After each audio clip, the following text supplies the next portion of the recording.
Tell me about that actual performance that night, that last gig. Playing those songs, did you feel that you were playing them differently, or did they feel differently while you were playing? I felt on that last, I mean, it was the last night. We weren't planning to do anything else, so it was the last time essentially we were going to play those songs, and so it was a feeling that, you know, they had to be good, every single song. Every time you hit the drum, every time you hit the hi-hat, every time you hit the cymbal, everything had to be brilliant and everything had to be wonderful. And you had to look at everybody and cherish that moment.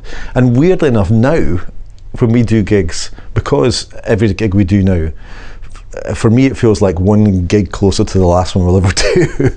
Really do. And that's, so there's a similar thing going on within every show. So going to this gig at the Barrowlands, I think will be particularly poignant. As a venue, I mean, I'm presuming you've been along to see other bands here over the years. What do you think it has? What's special about it? It has an audience here that's generally pretty excited about coming here. There's a feeling when you walk along and you see those flashing lights outside, and it's just, I mean, it's horrendous. Look, I mean, these lights are actually pretty horrific and horrendous, but they're exciting. Those lights, I love those lights. Of course, I love them too. They are horrendous, but they're exciting. It's like you know, a merry-go-round. You know, it's like the fairground. You know, it's like going to the Kelvin Hall at Christmas. You know, when you're young, and suddenly you see these lights, and they are horrific, but actually they're brilliant. And inside, all wonder awaits. So you go through those doors and you know you're going to have a great time. Or if the band are rotten, you're going to have a good time anyway. It doesn't matter. So no, I love coming here. Brilliant to play here, but it's also good to come for gigs, yeah. The new songs are going down very well live. Do you, given that it's, you know, they're Ricky's songs, Ricky writes the majority of them, or most of the songs, do you have an input into building a set list when it comes to a gig like tonight? I think we all do. I mean, Ricky is sort of drives the whole thing. There's no doubt about it. He always has done. You know, the main songwriter, but I think Ricky's solo albums sound different to Deacon Blue albums. You know, we all have a role to play within the making of the record as well, and the kind of, we all have opinions. We have, you know, we agree with things, we disagree with things, and it's the same with the set list as well.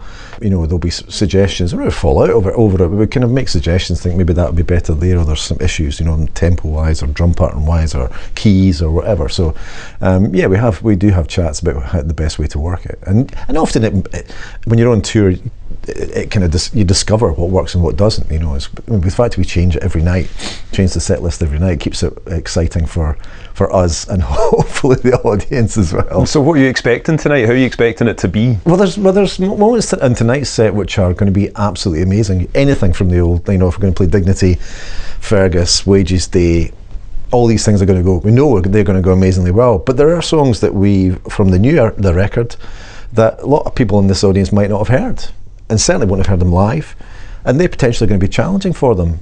And I hope they love them, because I think these songs have really fit in well with the old stuff, particularly off this new record. I think that we've really found that the Believers is really sort of, we've really found our way again in the studio with the whole album, and it's great. And I hope they love the tracks as much as I love playing them.